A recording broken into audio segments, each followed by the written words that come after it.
Salmo 40, do verso 1 ao verso 3, diz assim: Esperei confiantemente pelo Senhor.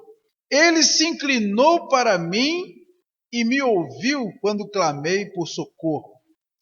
Tirou-me de um poço de perdição, de um tremedal de lama.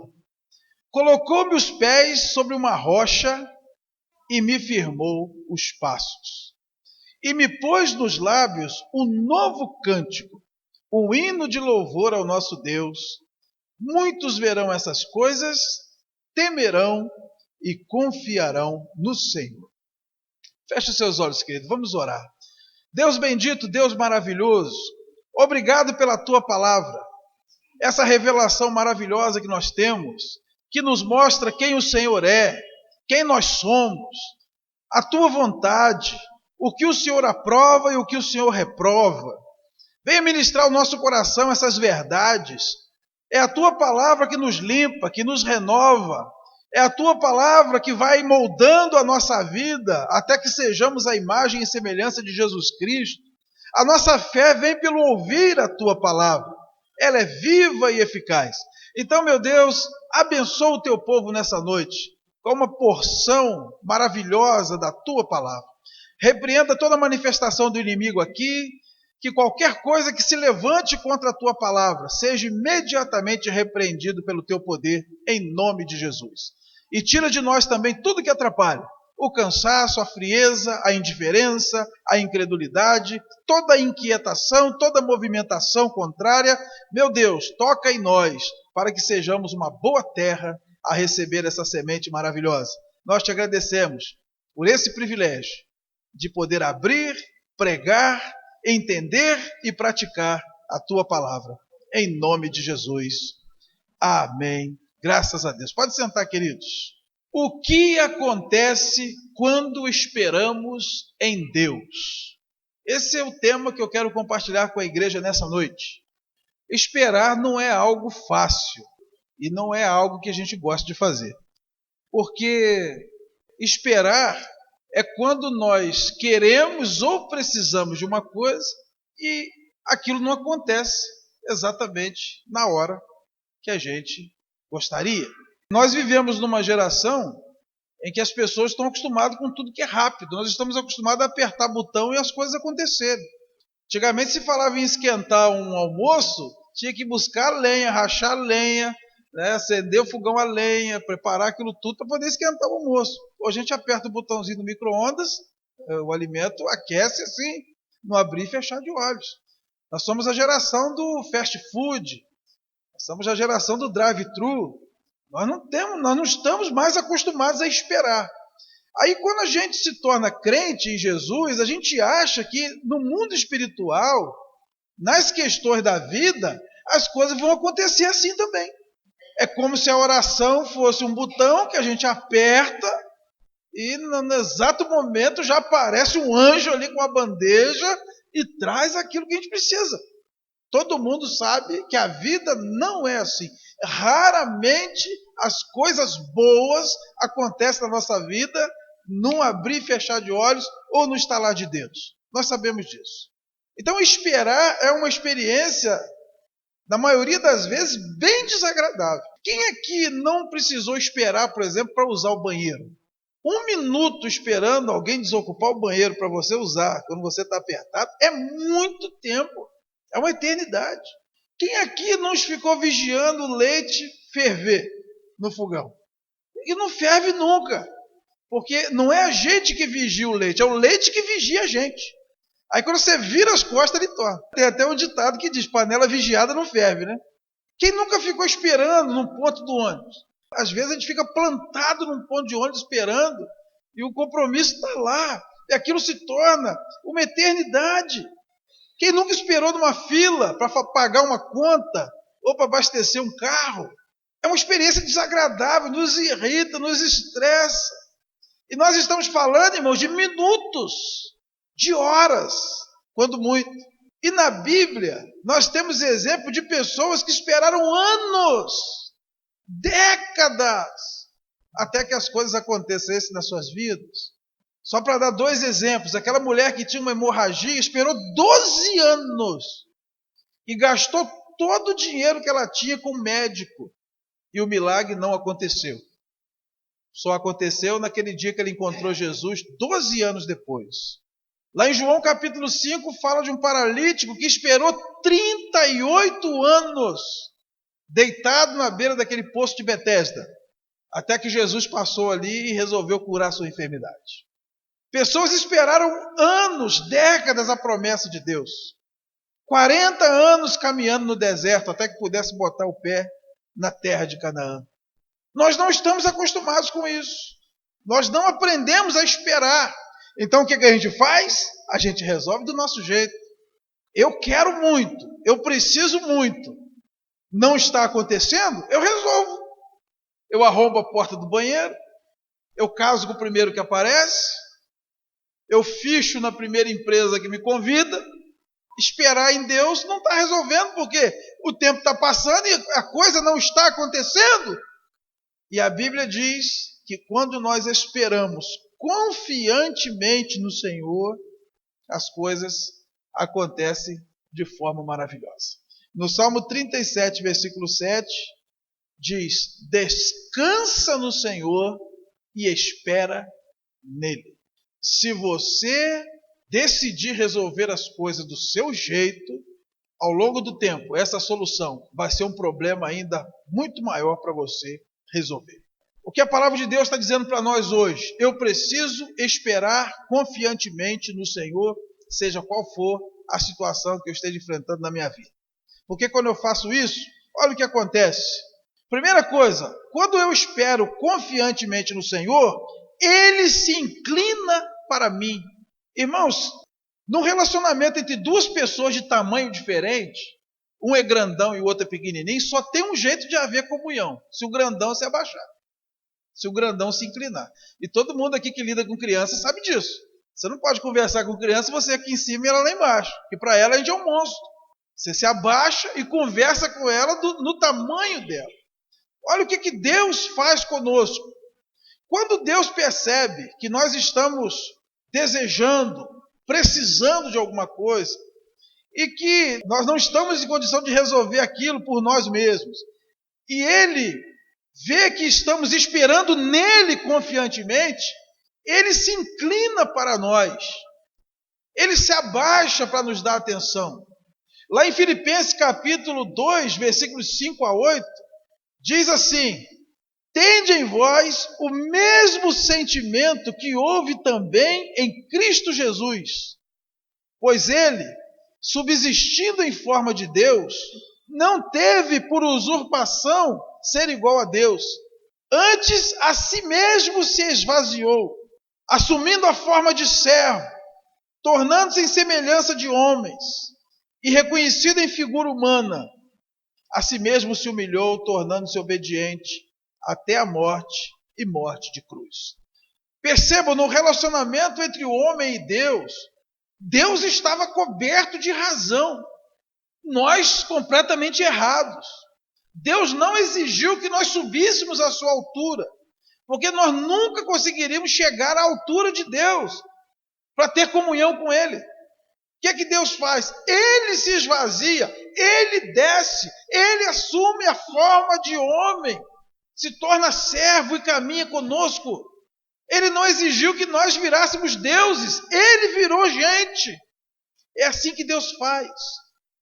Quando Ele percebe que nós não negociamos nossos valores, que nós não negamos a nossa fé, que nós realmente queremos algo e precisamos de algo, mas nós não estamos dispostos a nos vender por qualquer preço, Ele se inclina para nós, Ele se interessa por nós, Ele dá atenção a nós, Ele se move em direção a nós.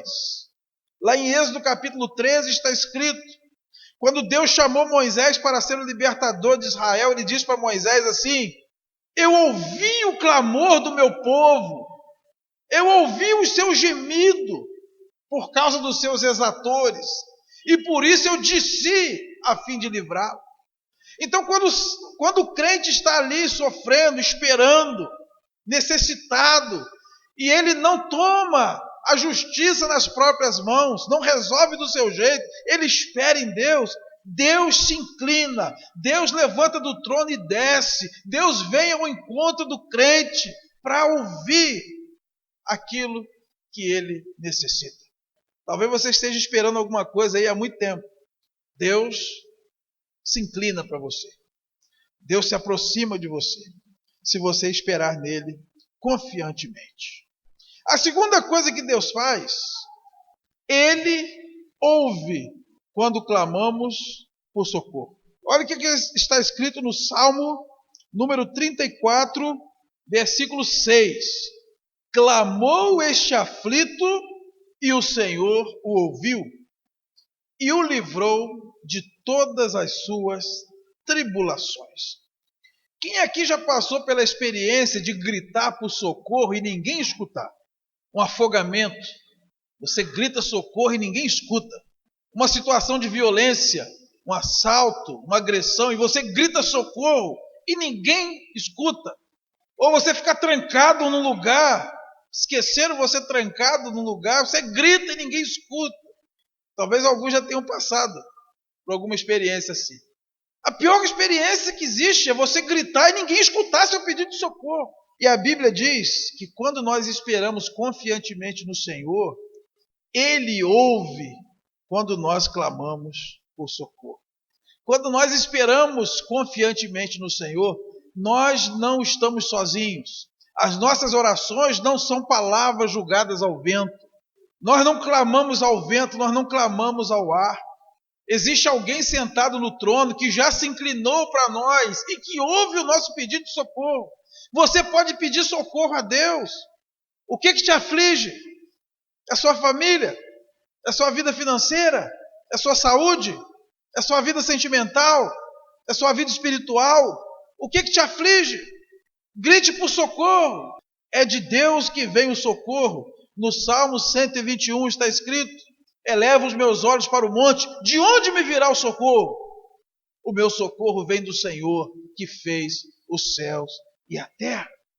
O nosso Deus, além de se inclinar para estar perto de nós, Ele ouve o nosso pedido de socorro quando nós decidimos esperar confiantemente pela sua intervenção. Terceira coisa, Ele nos tira do tremedal de lama. Tremedal é um pântano, é como se fosse uma areia movediça. Existem situações na vida da gente que a gente se atola. E a gente, por mais que a gente tente, a gente não consegue sair. Tem um ditado que diz assim: a vaca foi para o brejo. Quem já morou na roça sabe o que significa isso. O que é a vaca ir para o brejo? A vaca dá bobeira e vai para o brejo. E ela não consegue sair daí sozinha de jeito nenhum. E morre ali. Porque quanto mais a vaca faz força para sair, mais ela afunda. Porque ela faz força com o pé, ela está no brejo, é como se fosse uma areia movediça, e ela vai afundando, e ela desespera, ela vai fazendo mais força para sair, e ela afunda mais ainda. E no outro dia de manhã, você vai lá, está só o chifrinho lá de fora do brejo. E eu acredito que muita gente já passou por essa experiência da sua vaca ir para o brejo. Você, quando menos espera, se vê atolado numa situação em que parece que quanto mais força você faz para sair, mais piora. É um relacionamento que não desenrola e você tenta resolver aquilo e parece que a coisa piora cada vez mais. É a saúde, quanto mais remédio você toma, quanto mais você faz tratamento, aquilo parece que vai piorando cada vez mais. Você se sente atolado, afundando naquela situação. É às vezes um pecado, um comportamento, um vício, que quanto mais você tenta fugir daquilo, parece que você vai piorando cada vez mais. Só tem uma maneira da gente sair desse poço de lama, desse poço de perdição. É clamar socorro a Deus, Ele vem e tira a gente desse poço de lama. E muitas vezes Deus vai usar pessoas para tirar a gente do poço de lama.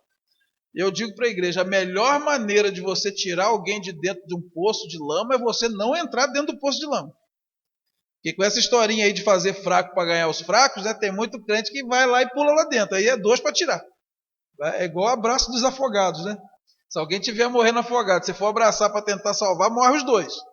A melhor maneira de você ajudar alguém a sair do poço é você não entrar no poço. E Jesus, Ele veio ao mundo para nos tirar do fundo do poço. Deus quer tirar você desse rolo, desse problema, desse pecado, dessa luta. E você está esperneando e parece que está afundando cada vez mais. Perde arrego. Se entrega. Diga para Deus, eu não consigo. Eu desisto. Eu desisto de parar de beber. Eu desisto de parar de fumar. E o Evangelho, irmãos, é a única mensagem que propõe tirar o homem do fundo do poço. Jesus disse, vinde a mim, vós que estáis cansados e sobrecarregados, e eu vos aliviarei. O Evangelho não é para você se sentir bem no sofrimento. O Evangelho não é um conjunto de regras para você não errar. O Evangelho não é um centro de meditação. O Evangelho é o poder de Deus para a salvação de todo aquele que crê. Poder é dínamos, é dinamite, é nitroglicerina pura. O Evangelho liberta do vício, liberta do comportamento. O Evangelho restaura famílias. O Evangelho tira o homem do fundo do poço. E é esse Evangelho que nós recebemos. Porque a Bíblia diz, outrora fostes alguns de vós. E todos nós aqui somos ex alguma coisa. E você sabe muito bem quem você era e de onde o Evangelho tirou você. Então Deus espera que você e eu sejamos instrumentos de resgate de outras pessoas que ainda estão atoladas. Deus quer tirar da humilhação. Deus quer tirar do adultério, do vício, do desespero, das dívidas, dos transtornos, de toda e qualquer sujeira onde o ser humano se meteu e de onde não consegue sair sozinho. Você tem a oportunidade de ser um instrumento de Deus para resgate dessas vidas. A quarta coisa que Deus faz quando a pessoa espera nele, ele coloca os pés numa rocha. Deus não tira da lama e coloca em qualquer lugar. Ele tira da lama e coloca os pés sobre uma rocha, num lugar seguro, num lugar firme, num lugar especial. Deus não socorre com paliativos. Deus não faz quebra-galho. Deus não põe remendo novo em pano velho. Deus nos tira da lama e já nos coloca na rocha. E todos nós sabemos quem é a rocha. Lucas capítulo 20, versículos 17 e 18, olha o que está escrito. Mas Jesus, fitando-os, disse, que quer dizer, pois, o que está escrito? A pedra que os construtores rejeitaram, esta veio a ser a principal pedra angular. Todo o que cair sobre esta pedra ficará em pedaços, e aquele sobre quem ela cair ficará reduzido a pó. Quem é a pedra que os construtores rejeitaram? Quem é a pedra angular? Quem é a pedra de esquina? De quem que Pedro está dizendo quando ele escreve, eis a rocha, eis que põe em Sião uma pedra angular, quem nele crê não será envergonhado, quem nele crê não será confundido, quem nele crê não foge. De quem que ele está falando? Jesus se referia a quem quando disse para Pedro, sobre esta pedra edificarei a minha igreja, e as portas do inferno não prevalecerão contra ela, lá em Mateus capítulo 16. Quem cair sobre essa pedra ficará em pedaços, isso é quebrantamento. Agora, quem não cair sobre a pedra e a pedra cair sobre ele, será reduzida a pó, isso é destruição. Nós hoje temos a oportunidade de cair sobre a pedra, de nos quebrantar e plantar nossa vida no lugar firme. Nós que viemos do poço da perdição. Porque se nós não fizermos isso, um dia essa pedra vai cair sobre nós. E nós sabemos que haverá um juízo, onde Jesus pisará o lagar do vinho da sua ira. E o seu manto ficará salpicado de sangue. Deus é amor, mas é justiça. Deus não tira a gente da lama e bota a gente para brincar ao redor do brejo. Deus tira a gente da lama e nos transporta para um lugar especial. Deus tira a mulher da prostituição e faz dela uma levita na casa de Deus. Deus tira o homem do homossexualismo e faz dele um evangelista. Deus tira o homem da cadeia, um ladrão, faz dele um diácono. É isso que Deus quer fazer. Ele não quer tirar a gente da lama e colocar na areia. Como diz Mateus 7, 24 a 27. Ele quer construir a nossa vida na rocha, para que os problemas desse mundo não nos joguem na lama de novo. Ainda que soprem os ventos, que transbordem os rios, que caia a chuva, se estiver na rocha, se estiver em Cristo, ele não vai cair, porque está firmado na rocha. Mas se sair da lama e ficar dando bobeira ao redor do brejo, quando tudo isso acontecer, e vai acontecer, essa casa vai desabar e será grande a sua ruína. Então olha o que Deus faz. Às vezes nós estamos no maior sufoco, enrolado até o último fio de cabelo. Mas se eu digo, eu não abro mão, eu quero o socorro do meu Deus, ele se inclina para mim. Ele ouve o meu clamor. Ele me tira do poço de perdição, do poço de lama. E ele coloca os meus pés numa rocha firme. Ele coloca a minha vida firmada em Cristo Jesus. E em quinto lugar, ele põe em nossos lábios o novo cântico. Olha o que está escrito no Salmo 126, versículos de 1 a 3. Quando o Senhor restaurou a sorte de Sião, ficamos como quem sonha. Então a nossa boca se encheu de riso e a nossa língua de júbilo. Então entre as nações se dizia, grandes coisas o Senhor tem feito por eles. Com efeito, grandes coisas fez o Senhor por nós. Por isso, estamos alegres. Olha o resultado na vida daquele que espera em Deus. Você vai chegar lá na frente, você vai ter um cântico de louvor nos seus lábios. Você vai poder glorificar a Deus por aquilo que Ele fez na sua vida. Porque você não se precipitou, você não tomou a causa nas suas mãos, você esperou confiantemente no Senhor. Ele te atendeu e agora o que você vai fazer? Você vai louvar e glorificar Ele. As pessoas em volta vão dizer, olha o que Deus fez na vida desse rapaz, olha o que Deus fez na vida dessa moça, olha o que Deus fez nessa família. Entre as nações se dizia, olha, grandes coisas tem feito o Senhor por eles. Quando a gente está passando alguma crise, irmãos, nós não podemos sair da integridade, porque vai passar. Por isso que eu digo, ande certo. Se você é um crente, se você é dizimista, se você não está em pecado, se você é comprometido com Deus, e mesmo assim você está passando uma luta, você pode ter certeza, isso vai passar. Você vai botar seu joelho no chão, vai chorar, vai doer, mas vai passar. Porque você sabe, isso é uma prova. Deus vai me honrar lá na frente. Agora, se a gente está andando errado, a gente já não sabe se é Deus, se é o diabo, se é as pessoas, porque o gafanhoto está solto para tudo quanto é lado, né? Aí a gente não sabe direito o que é. E o Salmo 126, ele diz, olha, quem vai andando e chorando enquanto semeia, voltará com júbilo trazendo seus feixes. Lá no versículo 6. Os que com lágrimas semeiam, com júbilo ceifarão. Então, estou no sufoco, estou chorando, estou esperneando, está doendo. O que eu faço? Entra em depressão, começa a tomar remédio para dormir, não sai mais de casa, é uma tragédia anunciada. Você vai andando e chorando, mas vai semeando. Não é porque está chorando que não vai semear. Não é porque está chorando que não vai andar. Estou chorando, tá? O negócio está feio para o meu lado. Os irmãos sabem do que eu estou falando. Eu muitas vezes estou aqui na igreja e estou chorando. Eu vou parar de semear? Porque eu estou enfrentando um problema nessa ou naquela área da minha vida? Às vezes a gente chora por causa do filho, às vezes a gente chora por causa da mulher, às vezes a gente chora por causa dos vizinhos, às vezes chora por causa do chefe, às vezes chora por causa do dinheiro, às vezes chora por causa da saúde. Mas vai parar? Não. Quem vai andando e chorando, mas semeando, voltará depois com júbilo trazendo os seus feixes. Porque Deus vai restaurar a sorte de Sião. Vai.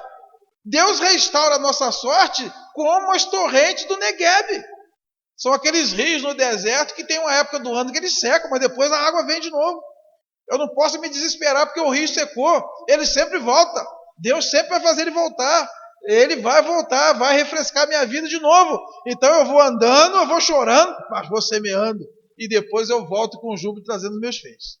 Aí quando Deus restaurar a sorte, porque vai, você tem que fazer um culto de ação de graça e convidar seus vizinhos, seus colegas de trabalho, todo mundo te conhece, e fazer um culto de ação de graça testemunhando lá, olha o que Deus fez na minha vida. Lembra que eu estava assim, eu estava assim, eu estava assim. Quando o crente age dessa forma, quando ele recebe a restauração de Deus e ele testemunha, as pessoas em volta ficam sabendo o que Deus fez. Como é que entre as nações as pessoas vão dizer que grandes coisas o Senhor fez por nós, se nós não dizemos para eles o que Deus fez por nós? Se nós não testemunhamos, não fazemos culto de ação de graça, não abrimos nossa boca, porque para chorar nós somos barulhentos, né? Vai chorar é com a gente mesmo. É engraçado, quando Deus restaura a sorte, a gente fica boca de siri. Compra um carro novo, não fica nem sabendo. Não gosta de espalhar aí, não gosta de sequestros. Estava no sufoco aí, andando de bicicleta, via chorando. Agora Deus abençoa o cara. Agora não fala com ninguém. Não testemunha, não. Tem que testemunhar. A gente deveria glorificar a Deus na mesma proporção, pelo menos, do que nós reclamamos na época da vaca magra. Deus vem, coloca nossos pés numa rocha firme e põe nos nossos lábios um novo cântico. O louvor é algo que brota automaticamente nos lábios daquele que nasceu de novo em Cristo Jesus. Lá em Hebreus capítulo 13, versículo 15, diz que o louvor é fruto. O louvor é fruto de lábios que confessam o teu nome. O crente não precisa se esforçar para louvar. O crente não precisa se esforçar para glorificar, para agradecer. É fruto. Fruto é algo que brota naturalmente. O louvor é fruto dos lábios que confessam o nome do Senhor Jesus. Então, quando Deus fizer essa obra na nossa vida, que Ele se inclinar para nós, ouvir nosso clamor, nos tirar do lamaçal, nos firmar os pés na rocha, então nos nossos lábios tem que ter um cântico de louvor. Nós temos que dar glória a Deus, nós temos que dizer aleluia, nós temos que fazer culto de ação de graça, nós temos que dar testemunho, nós temos que contar para todo mundo. Olha o que Deus fez, olha o que Deus fez na minha vida. Lembra daquele pai quando o filho voltou? Fez um churrasco, fez uma festa, convidou os amigos, venham se alegrar comigo, porque esse meu filho estava morto e reviveu, estava perdido e foi achado. O camarada ficou internado uma semana no hospital, chorou a beça, aí ele recebeu alta. Cadê o culto de ação de graça? Cadê? Cadê o testemunho? Como é que as pessoas vão saber que Deus está agindo na nossa vida se nós não testemunharmos? O louvor é um sentimento de gratidão que inunda a nossa alma quando nós percebemos a profundidade da sujeira em que estávamos atolados e o que foi preciso Deus fazer para nos tirar de lá. Conforme está escrito em 1 de Pedro, capítulo 1, versículos 18 a 21. Sabendo isto, que não foi mediante ouro, nem prata, nem pedra preciosa, nem coisa corruptível, que vocês foram resgatados do vosso fútil procedimento que vossos pais vos legaram, mas foi pelo precioso sangue de um cordeiro sem mácula, conhecido com efeito antes da fundação do mundo e manifestado na plenitude dos tempos por amor a vós. O nosso resgate do lamaçal custou o sangue de um inocente. Ficou caro resgatar a minha vida e a sua do poço de lama que a gente se meteu. E foi lá atrás, no jardim do Éden. Em Gênesis 3 está escrito: o dia em que o ser humano resolveu pular na lama, quando o crente percebe o preço que foi pago, o que Deus teve que fazer para que ele não fosse para o inferno de uma vez por todas, ele então não tem outra coisa a fazer a não ser abrir a sua boca e glorificar. É por isso que o crente vive cantando, por isso que o crente vive dando glória, é por isso que o crente vive alegre. Crente não murmura, crente não reclama da vida. Ele sabe da lama que ele veio, ele sabe o que Deus fez por ele. Então pode estar passando um sufoco agora, mas ele vai glorificar, porque ele sabe o que Deus fez. Louve, glorifique, não importa a circunstância. Está sozinho, louve. Está namorando, louve. Está com dinheiro, louve. Está duro, louve. Está com saúde, louve. Está doente, louve. Louve. Porque do buraco mais fundo Deus já nos tirou. E esse buraquinho agora, isso aí é tranquilo. Isso aí não é nada para Deus. Aquele que não poupou seu próprio filho, não nos dará também todas as coisas? Romanos 8,32. Não é esse o Deus que nós cremos, queridos? Pode ser que você esteja se sentindo agora aprisionado numa situação, num negócio, numa sociedade, num relacionamento. E você se sente como se estivesse atolando cada vez mais num problema, numa situação, não se resolve. Você sente que a sua vida está andando em círculos. Parece que ninguém está ouvindo o seu pedido de socorro. Quero dizer para você hoje, espere em Deus. Aconteça o que acontecer. Ainda que você tenha que chorar, chore, mas não deixe de esperar em Deus. Não faça do seu jeito. Não resolva do seu jeito. A Bíblia diz, não te irrites, certamente isso acabará mal. Se você pegar para fazer do seu jeito, vai acabar mal. Espere confiantemente no Senhor. Ele vai se inclinar para você. Ele vai ouvir o seu clamor. Ele vai resgatar você. Ele vai firmar seus passos. E vai colocar nos seus lábios um cântico de louvor. Feche seus olhos, querido.